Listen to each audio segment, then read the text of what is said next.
Nah sekarang mari kita buka firman Tuhan dalam Injil Matius pasal yang ke-25.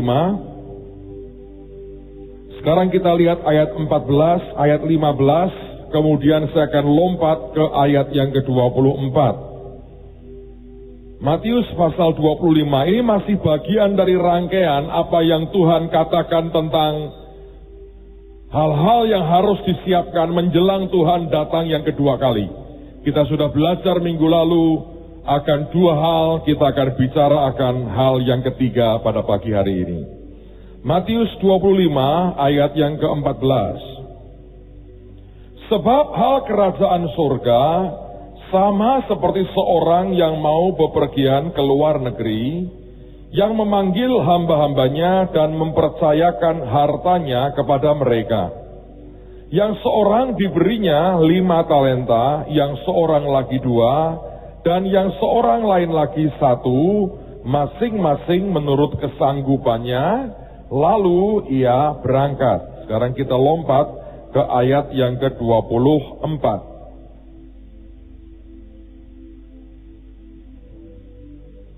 Ini datanglah juga hamba yang menerima 1 talenta itu dan berkata, Tuan, aku tahu bahwa Tuhan adalah manusia yang kejam, yang menuai di tempat di mana Tuhan tidak menabur, dan yang memungut dari tempat di mana Tuhan tidak menanam. Karena itu aku takut dan pergi menyembunyikan talenta Tuhan itu di dalam tanah. Ini, terimalah kepunyaan Tuhan. Maka jawab tuannya itu, hai kamu hamba yang jahat dan malas. Jadi kamu sudah tahu bahwa aku menuai di tempat di mana aku tidak menabur dan memungut di tempat di mana aku tidak menanam. Karena itu sudahlah seharusnya uangku itu kau berikan kepada orang yang menjalankan uang, supaya sekembaliku aku menerimanya serta dengan bunganya. Sebab itu ambillah talenta itu daripadanya dan berikanlah kepada orang yang mempunyai 10 talenta itu. Karena setiap orang yang mempunyai kepadanya akan diberi sehingga ia berkelimpahan. Tetapi siapa yang tidak mempunyai, apapun juga yang ada padanya akan diambil daripadanya. Dan campakkanlah hamba yang tidak berguna itu ke dalam kegelapan yang paling gelap. Di sanalah akan terdapat ratap dan kertak gigi. Saudara sekalian, kalau Anda memperhatikan akan cerita ini, saya melihat paling tidak ada beberapa poin yang saya pikir kita harus perhatikan dengan sangat baik.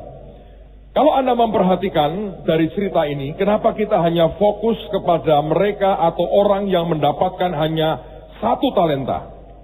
Oleh karena yang 2 sudah tidak masalah. Yang 2 dikatakan engkau hamba yang baik dan hamba yang setia. Tapi yang terima talenta hanya 1 inilah yang bermasalah. Nah sekarang mari kita belajar dari yang bermasalah. Supaya tidak ada 1 orang pun di antara kita yang mengulang akan kesalahan yang sama. Yang pertama, kalau Anda perhatikan, kenapa saya beri tema hari ini termostat? Saya ingin ingatkan apa yang kita sudah pelajari beberapa hari yang lalu. Maka Alkitab berkata, ada orang yang diberi 5, ada yang diberi 2, dan ada yang diberi 1. Dan dikatakan masing-masing menurut kesanggupannya. Di dalam bahasa Indonesia digunakan kata kesanggupan. Sehingga kita membayangkan itulah kemampuan dia bekerja atau kemampuan dia mengerjakan apa yang dipercayakan kepadanya. Dan saya berkata itu tidak terlalu salah. Tetapi kata kemampuan atau kesanggupan di sini dari kata dunamis. Dunamis itu artinya miraculous power. Kesanggupan untuk menciptakan atau kuasa untuk menciptakan mujizat di dalam kehidupannya. Nah, kalau Anda membayangkan itu, maka ini yang harus Anda perhatikan. Setiap orang itu punya kesanggupan, punya dunamis yang berbeda-beda. Saya percaya itu menyangkut akan sesuatu yang spiritual dalam kehidupan kita, tapi juga kesanggupan sehari-hari dalam kita bekerja. Nah, mengapa ada yang 5, ada yang 2, dan ada yang 1? Tuhan mengukur kemampuan kedalaman kita. Dan kalau kita membaca cerita ini, terbukti Tuhan tidak salah. Yang diberi 5 menghasilkan 5. yang diberi 2 menghasilkan 2, yang diberi 1 nggak ada hasilnya. Nah, saya membaca, kalau Anda membaca dari akhir dari kisah tadi, begitu yang dapat 5 ketemu dengan tuannya, dia berkata, Tuan, jadi 10 ini sekarang. Yang terima 2 berkata, Tuan, jadi 2, jadi 4 sekarang. Yang terima 1, lihat apa yang terjadi. Yang keluar adalah sebuah kepahitan, sebetulnya kemarahan, kekecewaan, dan rupanya selama ini ada sesuatu yang sudah rusak di dalamnya, yang membuat persepsinya akan Tuhan begitu ngawur, begitu kacau, dan tidak benar sama sekali. Dari mana tidak benarnya? Dia berkata, engkau memungut di tempat di mana engkau tidak menabur, engkau menuai di tempat di mana engkau tidak menabur. Saudara, Anda perhatikan, orang yang punya talenta 5 dari 10, saya mau tanya, itu 10 diambil tuannya tidak?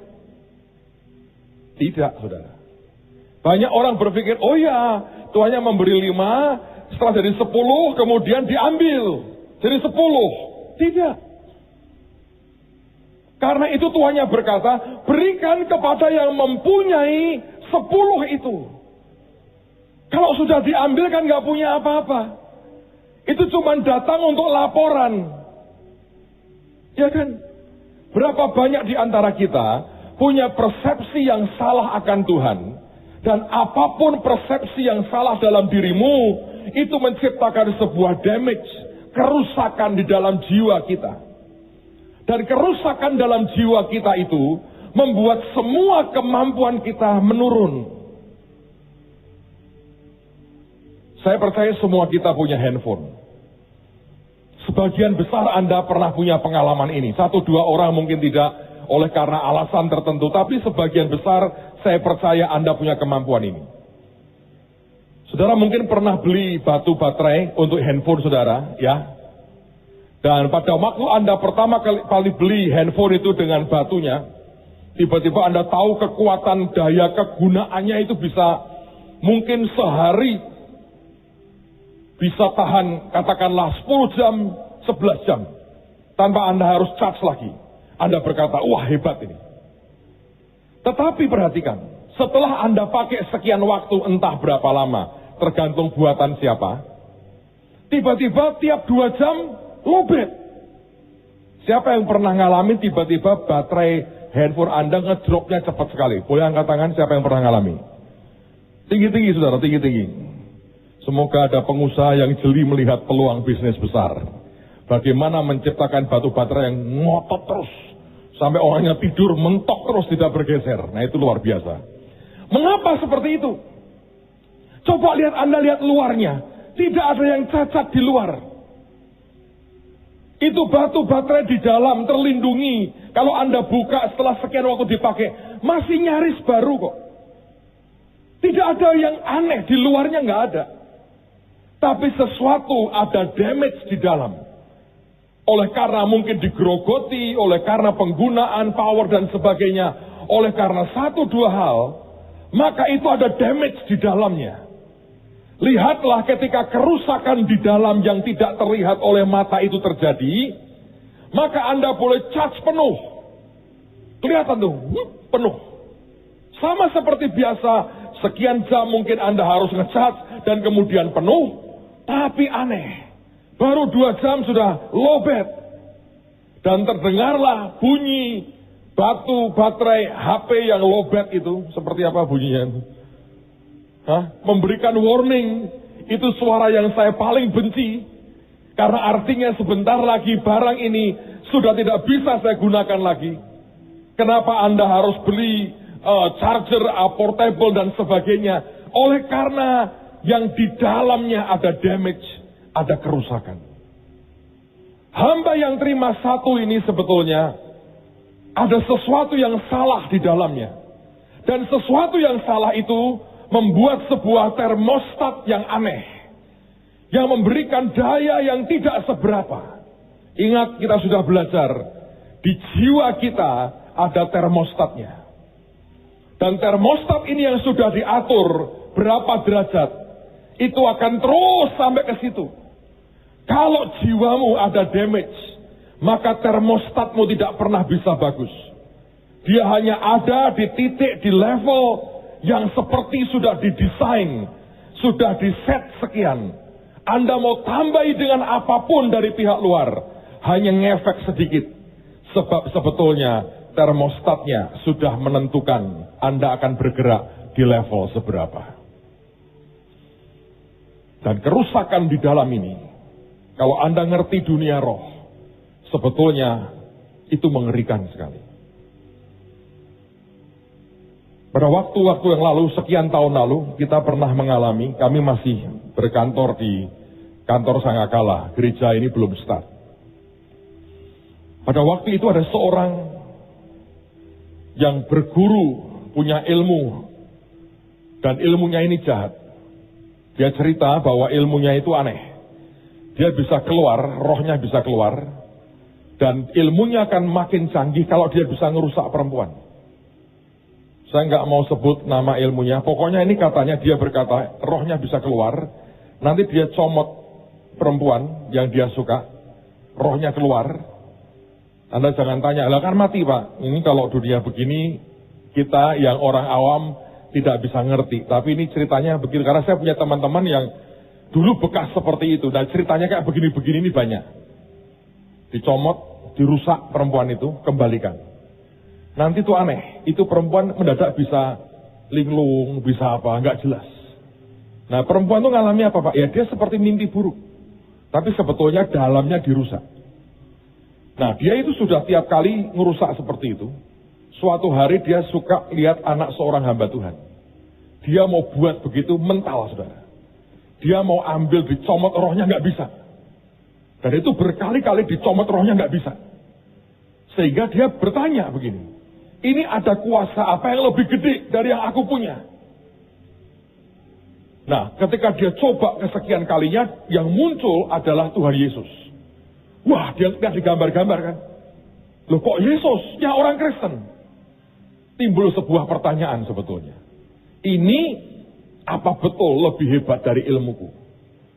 Suatu hari kami lagi doa semalam suntuk, saudara. Di Imam Bonjol itu. Lagi doa semalam suntuk. Sebetulnya suasananya berat sekali. Mau nyanyi nggak bisa, nyembah nggak bisa. Ternyata orang ini datang. Orang ini datang karena dia dengar ada doa di situ. Lalu dia datang. Dia berkata begini, gua mau coba. Kalau betul itu faktor Yesus, kalau aku kacaukan tempat itu pasti kacau. Dan dia berkata, aku mau coba. Seberapa kekuatannya Yesus. Saudara, itu aneh sekali ada orang-orang nekat seperti ini. Dan singkat cerita, waktu itu kami nyembah kondisinya berat sekali.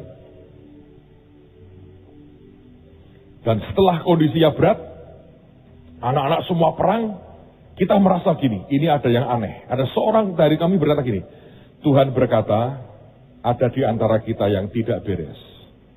Anda membawa roh yang lain. Saudara, kepekaan itu membawa banyak keajaiban. Ini yang saya alami. Saya buka mata saya. Terus saya lihat anak itu, saudara. Gendut, badannya gempal. Gitu. Duduk di pojok komat kami. Itu saya lihat sendiri. Ini yang terjadi. Saya jawil teman saya. Saya bilang, tuh orangnya itu. Jadi kami berdua berdiri. Dia lagi mojok, saudara. Mojok. Ketutupan orang lain. Saya suruh nyingkir yang lain. Kami tumpangi tangan. Dalam nama Yesus. Saya baru lihat sekali orang salto. Kuburak di tengah. Muntah. Baunya amisnya luar biasa. Terus dia ngelawan. Begitu ngelawan, itu peperangan luar biasa. Tengkingi. Terikat. Pokoknya sepanjang malam itu kita nggak doa akhirnya. Karena kita ngurusi satu orang ini. Setelah dia sadar, tapi ilmunya nggak langsung hilang, saudara. Setelah sadar, dia cerita. Dia ngaku dosa, dia nangis, dia minta ampun. Dan dia bilang, sekarang aku tahu, Yesus yang paling hebat. Karena guruku berkata, ilmu kita paling hebat. Hari ini aku membuktikan, dia bilang, Yesus lebih hebat dari ilmuku. Sudah toh, saudara? Terus kita layani. Selama itu hampir tiap hari saya ketemu dengan dia. Hanya untuk konseling. Karena memang ngeri sekali. Dan kemudian ini sempat dipakai Tuhan. Tapi memang, lihat ya, jiwanya sudah kadung rusak. Nah, setelah sekian waktu, kami buat retreat. Kami buat di Salatiga pada waktu itu. Nah, pagi-pagi orang datang. Dia ngomong ke kami. Dia berkata, tolong doain. Guruku marah. Sekarang dia utus 2 orang muridnya paling senior untuk ikut retret kita. Tugasnya apa? Supaya bawa aku balik ke guru. Aku tidak mau. Tolongi aku. Nah, saya bilang, kita tolak aja. Tidak usah ikut retret. Sudah daftar. Sudah bayar. Bayangin, orang begitu bayar retret mau loh saudara. Orang Kristen tidak mau bayar retret. Jadi ikut retret, bayar lagi. Akhirnya sudah, berangkat kita. Pada waktu berangkat, kita suruh anak nyapit teman ini, dan memang muncul 2. Wajahnya sih kelihatannya biasa, kalem saudara. Tapi ini 2 orang. Nah, akhirnya pada waktu penyembahan pertama, kembali itu atmosfer berat sekali. Saudara, itu Anda harus ngerti peperangan rohani. Anda mesti belajar bagaimana Daniel berdoa minta pengertian. Itu Gabriel dikirim aja diblok oleh penguasa Media Persia. Anda pernah mengerti itu cerita? Dan ketika diblok sampai Mikael dan pasukannya harus tolong. Itu perang bener loh di atas, dan Gabriel meloloskan diri sampai ke Daniel, nyampaikan pesan, balik lagi, ikut perang lagi. Secara alam roh itu ditulis di Alkitab, bukan khayalan beberapa orang. Nah, orang ini ngalami. Dan kami ngalami pada waktu itu begitu berat keadaannya, sampai kita berkata, wah ini cunguknya ini kerja lagi. Tapi kami sudah tahu orangnya siapa. Karena pemberitahuan temannya. Nah, pada waktu duduk saudara, saya ngelihat sendiri. Ini orang anak ini, diapit 2 orang ini. Duduknya diapit. Saya bilang, Tuhan, kalau enggak kuasamu kerja, ini enggak mungkin. Kita berhadapan dengan roh spirit yang begitu real. Ini kalau engkau tidak kerja campur tangan, repot. Pada waktu itu kami berbahasa roh. Sudah, kita sudah ngerti sebetulnya. Tinggal kasih kode, datanglah beberapa orang yang khusus puasa untuk retret itu. Dan begitu semua tutup mata, kita bilang tutup mata, kita datangin yang 2 ini. Tumpangi tangan, saudara. Saya lihat lagi dua-duanya salto ke atas, ke depan. Muter beberapa kali, jatuh, kublak, muntah. Dilayani, didoakan, teriak-teriak, saudara. Itu sampai menjelang tengah malam. Dan session pertama retret dibuka dengan 2 orang, muntah-muntah begitu rupa. Nah, kalau Anda melayani pelepasan, kalau mereka muntah, itu baunya, aromanya bisa khas, seperti belerang bau. Menurut saya itu bau neraka. Dan itu yang terjadi. Setelah lewat, lebih tenang, keadaan tenang saudara. Semua tidur. Besok paginya, kami cek semua kamar. 2 orang ini kabur, menghilang. Padahal tempat retret itu dipagari dengan pagar yang tinggi. Dan didapati mereka lompat pagar. Dan mereka melarikan diri. 2 orang ini pergi. Nah, temannya ditinggal. Dan temannya cerita, malam kira-kira jam 2 didatangi 2 orang ini. Dipaksa untuk bicara. Dan mereka berkata begini, kami diutus oleh guru untuk bawa kamu pulang. Dia berkata, tapi kami harus mengakui, ilmu kita kalah. Mereka berdua berkata, kami senior loh. Kita nggak bisa. Ini ada kekuasaan lebih tinggi dari yang kita punya. Terus dia berkata, aku pamit, kami pamit. Kalau aku terus-terusan di sini, nggak tahan. Aku pamit aja, mau lapor ke guru. Dan dia berkata, kamu jaga diri baik-baik. Pergi, kabur, lompat pagar. 2 bulan kemudian, teman ini cerita, Pak, 2 orang, istilahnya dia ini, kakak seperguruannya ini, kayak film kungfu. Tapi begitu, 2 orang ini lapor ke gurunya. Terus gurunya berkata gini, wah, dalammu sudah rusak. Tidak bisa kuperbaiki. Sudah rusak. Luarnya nggak ada perbedaan apa-apa. Dia berkata, dalammu sudah rusak. Ini ada kekuasaan besar menghantam kamu. Aku gak bisa ngobati. Karena ini lebih kuat dari yang aku punya. Diusir. Dan Anda tahu, berakhir sangat tragis. Yang satu gila, yang satu mati. Dimulai dengan damage yang di dalam. Karena melawan Tuhan. Itu orang ikut sebuah ilmu tertentu. Yang sialnya dia membentur pencipta. Namanya Yesus. Istilahnya bodol, saudara. Kalau sudah gitu, goblok dan bodol. Yang dihajar, dihantam itu pencipta. Ya rak kroso toh. Yang dikedep itu karena sekelepek toh, saudara. Padahal itu kami itu masih pelajar-pelajar dan paling baru kuliah semester pertama. Orang ini menjalani hidup kayak begitu. Untuk dapat ilmu. Kita hidup dalam anugerah Tuhan. Pakai nama Yesus. Jauh lebih sakti. Bayangin. Dia puasa, kita makan sate babi. Mosok sakti yang makan sate babi. Bukan soal makan dan tidak makan. Ada nama di atas segala nama.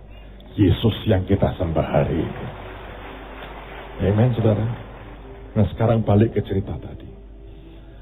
Hamba yang diberi 1 talenta itu sebetulnya benar apa yang tuannya lihat.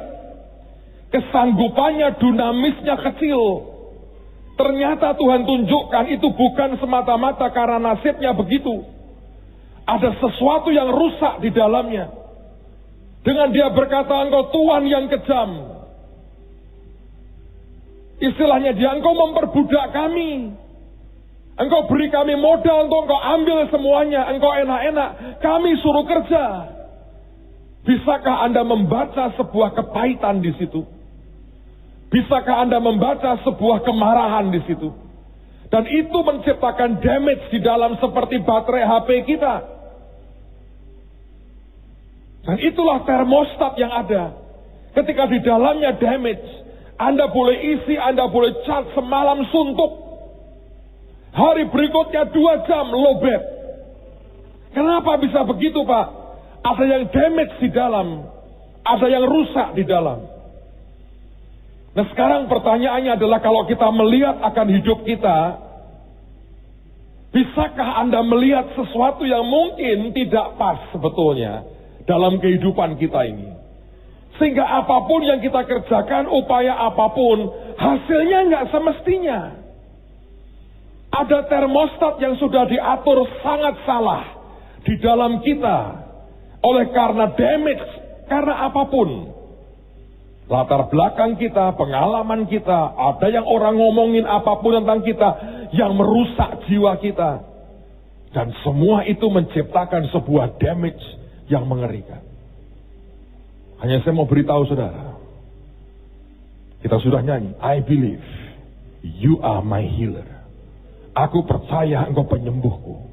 Dan itu penyembuh yang bisa menyembuhkan yang di dalam ini. Yang tidak terlihat oleh orang lain. Tapi kita berkata, I believe you are my healer. Saudara, orang yang kepahitan tidak mendapat bagian dalam kerajaan surga. Kalau kerusakan di dalam ini kita biarkan, kita nggak bisa berbuah maksimal dalam kehidupan kita. Satu kali ketika Tuhan datang, yang kita bawa seperti compang-camping, berantakan semuanya. Why? Damage yang di dalam. Saya berdoa, pagi hari ini Tuhan akan sembuhkan kita. Saudara yang belum pernah kenal dengan Tuhan Yesus, Anda yang belum ikut Tuhan segenap hati, pagi ini saya berdoa Anda ikut Tuhan segenap hati. Sebab itu menentukan termostat dalam hidupmu. Kalau engkau sungguh ikuti dia, ini akan menciptakan sebuah keajaiban yang luar biasa. Siapa bilang Tuhan tidak mencintai kita? Kenapa aku diberi hanya 1, Pak? Tuhan berkata, aku tahu nak, kemampuanmu seberapa. Termostat di dalammu sudah diatur berapa, aku tahu. Dan Tuhan mau berkata, aku ingin bawa engkau lebih ke next level. Tapi izinkan Anda dibenahi yang di dalam. Di roh Anda harus sadar engkau lahir baru. Terima Tuhan dalam hidupmu. Pencipta itu adalah pencipta yang mengasihi kita. Setan mencoba dengan keras berontak dan menghabisi semua yang dia punya. Tapi percayalah, Tuhan tidak pernah kalah dan Tuhan tidak pernah salah. Firman berkata, kalau Allah di pihak kita, siapa lawan kita? Dengar baik-baik saudara, termostat di dalam kita harus Anda perbaiki. Apa yang engkau katakan, yang engkau nubuatkan, yang engkau tarikan, yang engkau yakini, itu akan terjadi. Sebab seberapapun yang kita minta dari Tuhan, firman berkata dia memberi kita jauh lebih dari yang kita minta dan kita doakan. Apa yang engkau inginkan di dunia, it's nothing comparing apa yang dia sediakan dalam kehidupan kita. Saya mau berkata buat saudara, sesuatu harus dimulai di sini. Beberapa hari yang lalu, saya lagi mandi, saudara. Saya ingin berterima kasih buat semua empati, doa, dan cinta saudara. Gara-gara Pak Wali Kota mengheningkan cipta berdoa buat saya sebentar, geger itu. Sampai di Eropa, di luar negeri katanya saya masuk rumah sakit. Saya bilang, please, kalau mendengar segalanya, bersihkan telinga luar dan dalammu, saudara. I'm fine. Ini ceritanya begini sebetulnya. Saya ke Jakarta, ada urusan, ada meeting malamnya. Saya hari Jumat kemarin saya habis makan, saya makan banyak, saya makan ribs besar di Puri dengan teman-teman. Sampai masuk mobil saya bilang gini, aku kok agak teler nih badanku ya, agak meriang nih. Terus saya tanya Pak Victor, nanti malam Natalan berapa jam kira-kira? Saya sudah ngerti nih, wah ini minimal 3 jam Pak, waduh. Nah kita suruh ngapain? Ya duduk manis Pak, malam kudus. Saya bilang gini, Pak Victor, aku agak meriang nih, aku tak tidur ya. Sampaikan ke yang lain-lain, mohon maaf ini. Karena jadwal saya ngeri saudara. Kemarin aja sudah ada urusan dari pagi, malam 2 tamu dari Inggris, dari mana baktian hari ini, habis ini pemberkatan nikah, nanti malam ada pentahbisan para pendeta kita lagi, besok pagi-pagi sudah keluar kota, terus muter sampai kemudian dan sebagainya lah. Saya bilang, aku rasa aku mesti memilah-milah yang Holy Night, Silent Night, aku sudahlah yang ini mohon maaf gua tidur aja. Rame lah saudara. Ramelah sampai orang bibi saya, Bapak masuk rumah sakit. Dalam nama Yesus aku tengking ngomonganmu.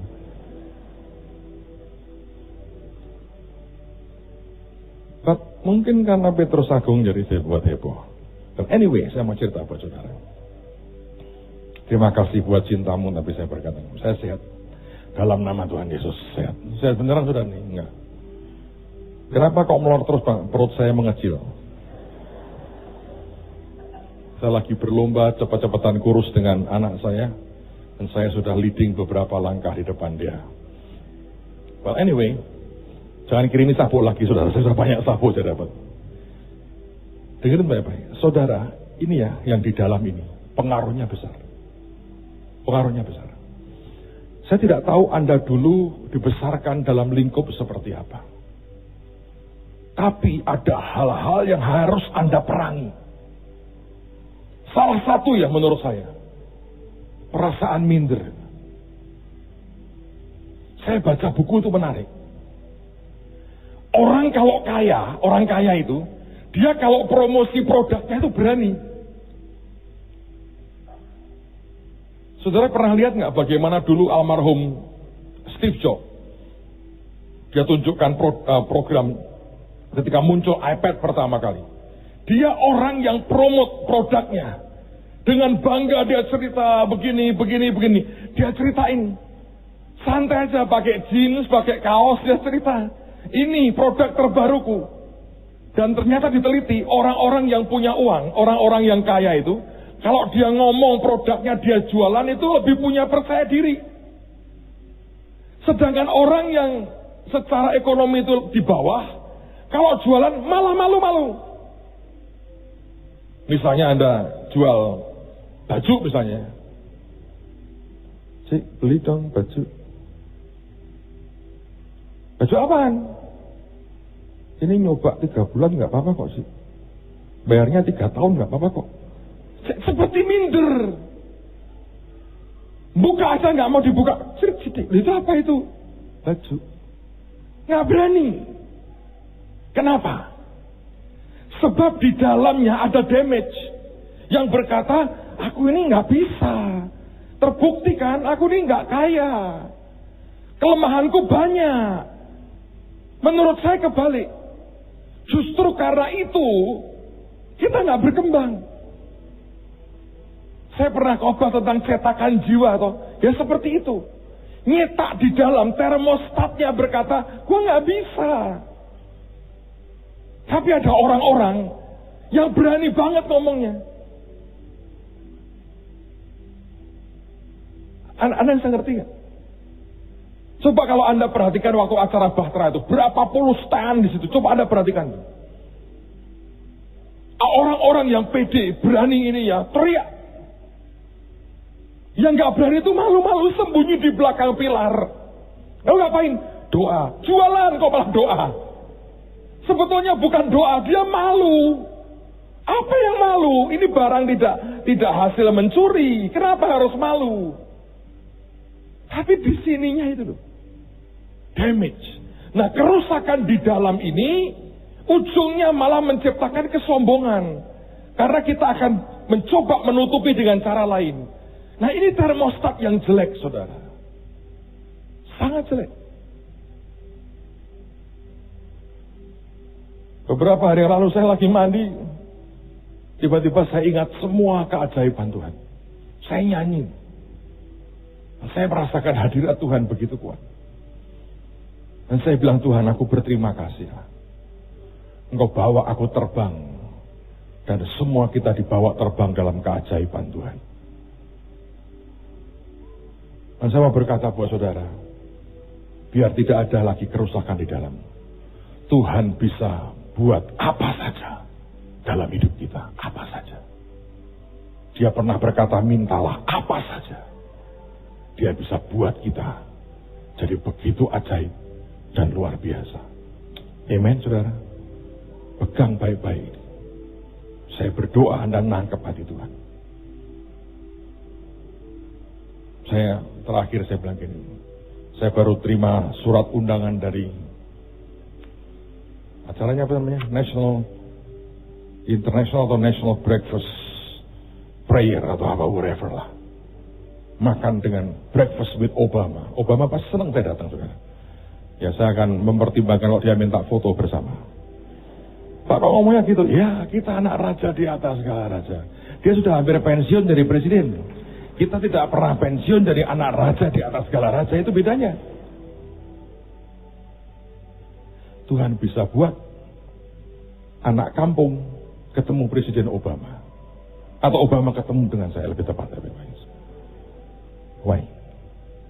Tuhan bisa bawa Anda ke tempat yang tidak pernah Anda pikirkan. Ya. Nggak pernah terpikir. Tapi saya tahu ada sesuatu yang Tuhan akan buat. Saya di schedule bertemu dengan beberapa senator di Amerika. Mau ngomong apa Pak? Entah, nanti saya pikir belakangan. As the Spirit lead. Tapi saya mau berkata buat saudara, dia bisa buat kita. Dia bisa angkat kita. Dia bisa berkati hidup kita. Ada kuasa Tuhan yang unlimited dalam hidupmu. Tuhan mau Anda di-fix, dibereskan hari ini. Amen, saudara. Termostat kita harus diukur dalam suhu Tuhan yang tepat. Maka engkau akan jadi dalam ketepatan Tuhan yang luar biasa. Itu yang pertama. Tapi yang kedua, dengerin saudara. Dia berkata begini, Tuhan, aku tahu engkau Tuhan yang kejam. Sebetulnya kalau Anda mengerti kata-katanya, itu bukan sesuatu yang sekedar enteng berkata, ya lu kejam. Itu bukan tuduhan seperti itu loh saudara. Tapi kata-kata aku tahu, itu sebetulnya idiom Yahudi diantaranya ya. Untuk menggambarkan hubungan suami istri. Kalau dia berkata aku tahu, artinya aku tahu oleh karena aku punya kontak yang sangat kuat, erat dengan engkau, dekat dengan engkau. Kata tahu itu kedekatannya seperti hubungan suami istri. Dan dia berkata, engkau Tuhan yang kejam. Coba Anda perhatikan. Kalau dalam kita termostatnya sudah rusak, ya, kalau baterai HP-mu dalamnya sudah damage, sudah rusak, maka kesimpulannya itu bisa rusak. Dan malah makin dekat, makin kacau. Saudara, sesuatu yang rusak di dalam kita, yang tidak pas, itu membawa kesimpulan yang salah. Engkau dekat dengan seseorang, makin dekat dengan orang itu, engkau makin salah mengerti tentang dia. Contohnya Yudas. Kenapa sampai jual Yesus? Dia sangat dekat dengan Tuhan. Tapi ada yang rusak di dalamnya. Saya ingat cerita bertahun-tahun yang lalu. Pak Subianto mungkin sudah lupa. Beliau belum full time, masih kerja. Dan anak saya baru satu. Kesia, baru lahir tuh, baru umur berapa lah, belum setahun lah kira-kira. Anak saya baru satu. Satu hari di kantor saya ada saya dengan satu orang staf perempuan. Nah, staf saya ini kebetulan bukan keturunan Chinese, saudara.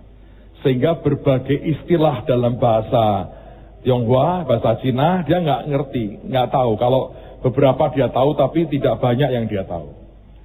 Datanglah Pak Subianto, kira-kira itu sore jam 3, saya lagi di kantor, dan staf saya itu ada di situ. Lalu Pak Bianto memberi saya vitamin, saya masih ingat tuh. Dan di depan staf saya, Pak Bianto ngomong begini, Pak, ini loh Pak, vitamin ini bagus buat sekianya. Dia pakai istilah itu. Ini vitamin bagus buat sekianya. Masih ingat gak Pak Bianto? Ini vitamin bagus buat sekianya. Memang saya punya sekia. Baru satu. Sekia itu apa? Anak. Anda ngerti kan? Tapi staf saya ini tidak ngerti. Dan ini staf baik. Marah. Pak Bianto dimarahi di depan saya. Pak Bianto, Bu jangan suka ganti-ganti nama. Anaknya Bapak itu namanya Kesia, bukan Sekia. Orang kok suka ganti-ganti nama. Diomelin di depan saya loh. Saya shock. Loh ini staf tiap hari bantu saya kerja loh.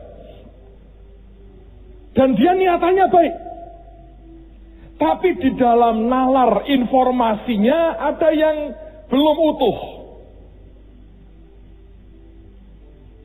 Sehingga ketika dia berkata, Pak ini baik buat sekianya. Buat dia ini marah. Ditegur sampai berkali-kali. Ngomelnya cukup lama loh. Itu nama Alkitab Pak. Jangan diganti-ganti. Kesia ya Kesia. Kok dirubah-rubah jadi Sekia? Bapak ini seperti bukan jemaatnya. Masa nama anak pendetanya tidak tahu? Dia ngomel lama, saya syok saudara. Mau meledak geli, mau tertawa, saya tahan. Saya bilang Tuhan inilah sebuah contoh sebetulnya. Niatan baik, ya toh. Dua-dua niatannya baik. Tapi ada yang konslet di tengah-tengah itu saudara. Ngerti nggak? Lalu saya jelaskan begini, saya bilang, kamu tuh kok marah-marah seperti itu? Iya Pak, ini kalau nggak kebiasaan nanti kalau anak Bapak dipanggil Sekia gimana? Kok namanya Kesia? Lalu kemudian saya bilang, gini loh, saya punya Sekia. Sekia saya namanya Kesia. Dan Kesia memang masih Sekia. Dia bingung, maksudnya Pak? Wah.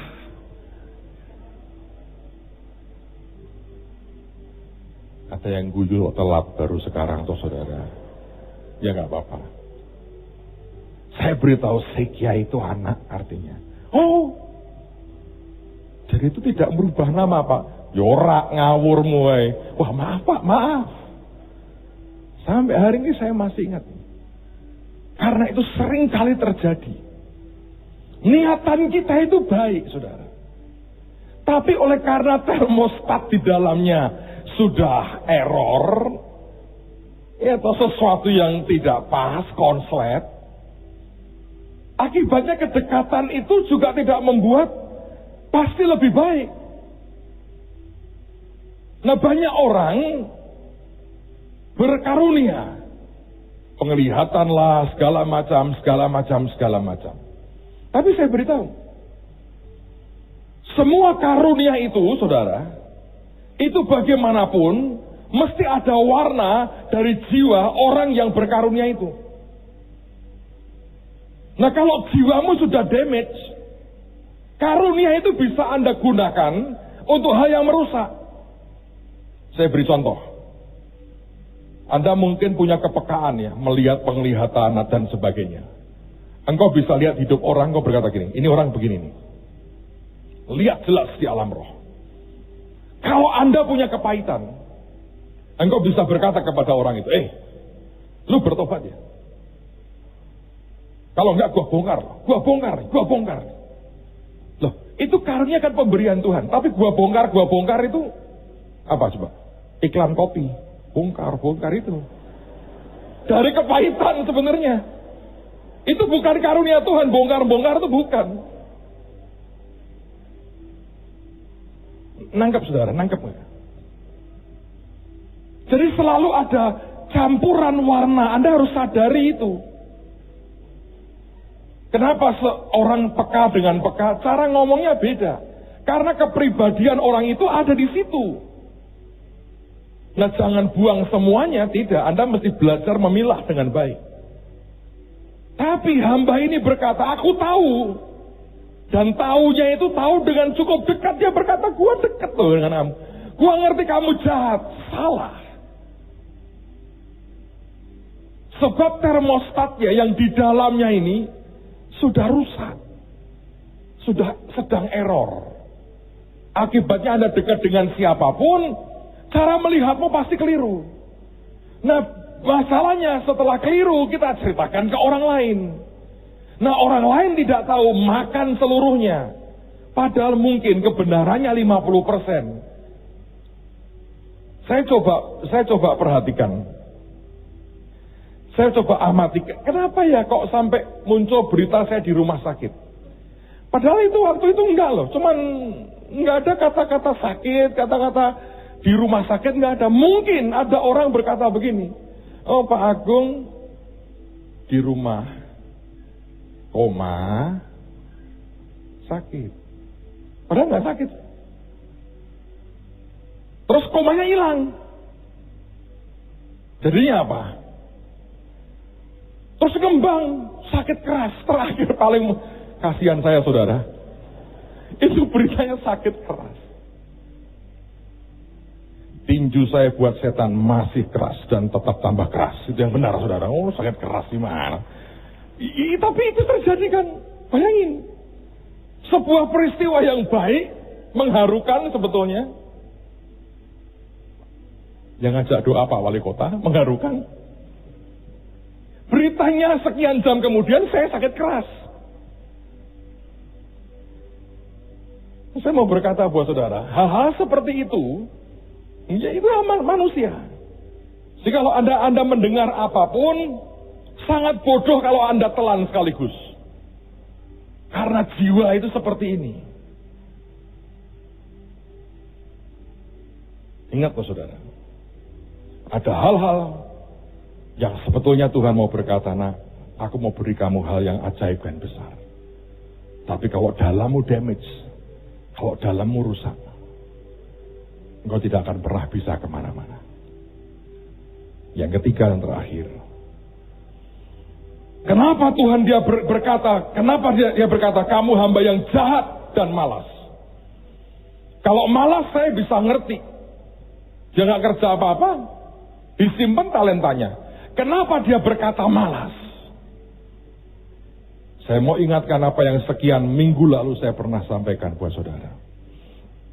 Karena di bagian itu Tuhan berkata, sebab barang siapa mempunyai, kepadanya akan diberi. Tapi siapa yang tidak mempunyai, apapun yang ada padanya akan diambil daripadanya. Dan ternyata kata mempunyai, Anda masih ingat dari kata apa? Echo. Semua yang kita punya, dia mau berkata, itu artinya harus ada ehonya. Kalau engkau merasa memiliki sesuatu dan tidak bereho, dia berkata engkau tidak punya. Tapi kalau engkau memiliki dan punya dampak buat sekitarmu, punya eho yang bagus, gaungmu, gemamu, ehomu sampai ke banyak orang, itu engkau orang yang baik. Tapi kalau engkau punya, engkau simpan buat dirimu sendiri, bahkan engkau simpan dalam tanah, tidak ada eho apapun yang dihasilkan dari yang engkau punya, itu yang dia berkata engkau jahat. Sekarang saya mengerti mengapa orang kaya dan Lazarus yang miskin nasibnya berbeda. Bukan soal kekayaannya, saudara. Bukan soal jadi kaya. Tapi kalau Anda punya uang dan tidak ada eho dalam hidupmu, dan semua engkau simpan buat dirimu sendiri, itu yang jahat. Hari-hari ini kita sedang menanti Tuhan datang kedua kali. Saudara, saya mau ingatkan Anda, dalam waktu yang sangat singkat, Tuhan itu segera datang. Ayo kerjakan bagian kita dengan segenap hati. Miliki jiwa yang sehat. Minta Tuhan sembuhkan kita. Pagi ini jam 10 ada baptisan. Anda yang belum terima Tuhan dalam hidupmu, berikan dirimu kepada Tuhan. Datang jam 10, baptis dalam nama Allah Bapa, Putra dan Roh Kudus. Engkau dimeteraikan Tuhan. Tapi saya berdoa, Anda juga disembuhkan dari semua yang menghancurkan hidupmu. Damage yang di dalam kita bisa merusak sekali. Saya berdoa pagi ini, mari baharui hidup kita. Bangkit berdiri sama-sama, saudara.